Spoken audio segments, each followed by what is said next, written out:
into the forbidden zone. So all these turf rolls we had stored in a building on the kind of the northeast side of town.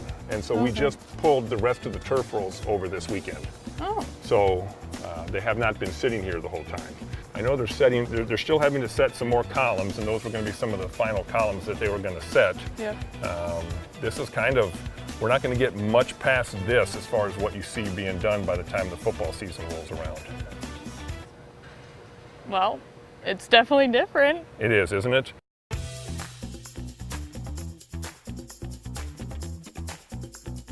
When we go on this side, and if we get a little bit closer, just you can tell it's higher and it's steeper because the face of it is a little bit higher, especially with that club level there.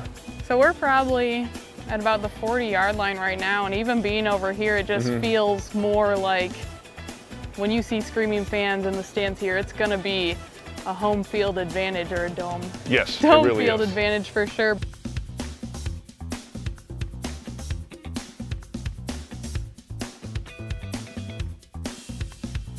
The sideline will be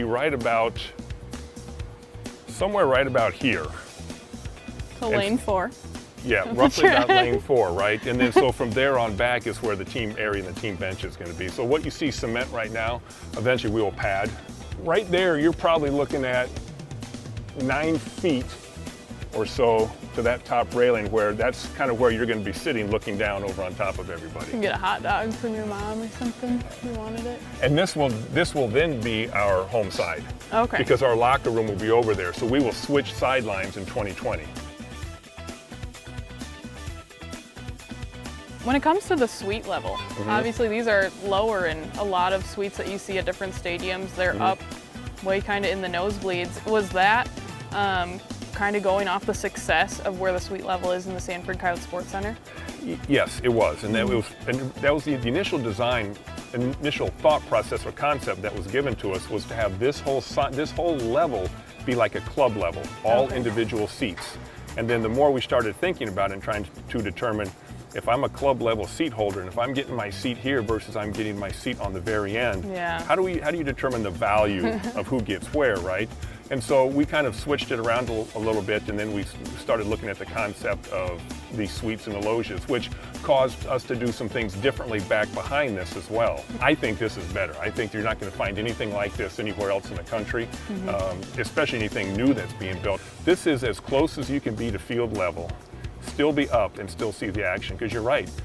A lot of the suites and boxes now are up high, they're back, they're on top, they're in the middle, whatever it is. And while you have a good seat and you have all the amenities to it, you're not really quite a part of the action like you are going to be like with this one. So in the Sanford Coyote Sports Center, when we have the club seating that's right there and your courtside seating, you're right a part of the action. And this morphed into that a little bit. So how many suites and how many people can be seated in each one? So there'll be 10 suites. They'll kind of center around the 35-yard lines or so, 30, 35-yard lines. And then there'll be 7 loges to the north and 8 loges to the south. And those are a little bit smaller, so the suites will be able to have up to 12 in them, 12 seated in those, and the loges will be able to have up to 8 seated in those. We do have one loge on the very end on the north side that'll be a little bit bigger, that will be able to seat up to 10 to 11 in that one.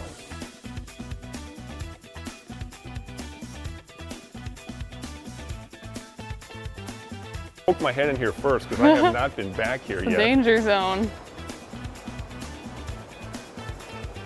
Oh yeah. It's not going to look like much, it's just going to really look like pillars and lights right now.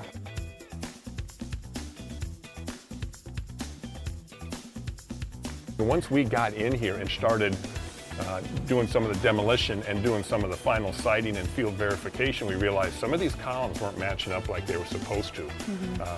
Some of the depths of the footings were different. You start to dig a little bit and you find things underground that aren't supposed to be there. So it took we had some re-engineering and some redrawing that had to be done. This crew has also been, for the last month plus, has been working 6 days a week to get us to this point. Really with that goal in mind of doing whatever it took to make sure that the first football game was played in here. So I've got to give, you know, the design team, JLG, Feet and Construction, a lot of credit for making sure that whatever it took, they found ways to get it done.